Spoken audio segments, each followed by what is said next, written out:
As we know, thus far, clinical trials in Alzheimer's disease have not been entirely successful. This is in part due to difficulties in enlisting participants in the clinical trials, whether it's due to financial or technological restraints.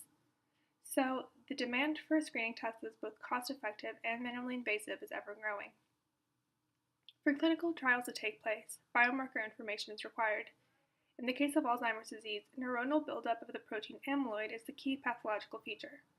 Up until now, the only legitimate tests for amyloid deposition have been amyloid beta positron emission tomography, aka PET, imaging, or measurement of amyloid beta in the cerebrospinal fluid via lumbar puncture.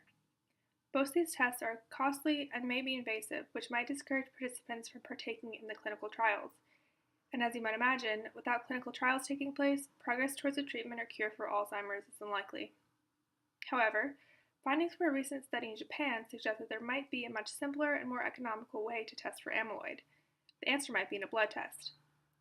The lead author of the Japanese paper claims that enough amyloid might penetrate the blood-brain barrier to make its way into the bloodstream.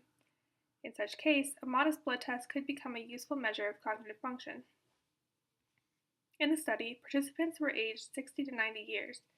It included 373 people with varying cognitive capabilities. Subjects were split into groups based on whether they had normal brain function, mild cognitive impairment, or Alzheimer's. Interestingly, the researchers found the amount of amyloid present in the blood not only correlated with the degree of cognitive problems, but also correlated with the findings collected from PET imaging and spinal taps from the same patients. The plasma composite biomarker showed 96.7 sensitivity, 81% specificity, and 90.2% accuracy in the overall data. In other words, this suggests that a blood-based biomarker may be just as accurate as the traditional measures.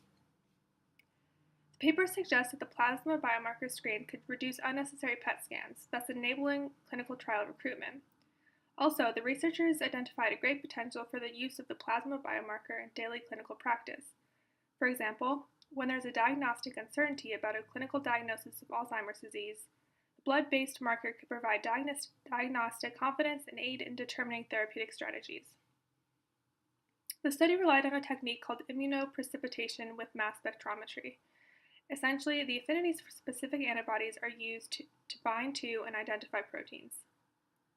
And although further tests and analyses must be undertaken, the hope is ultimately that a test for Alzheimer's that is both simple and accessible would enable recruitment for clinical trials.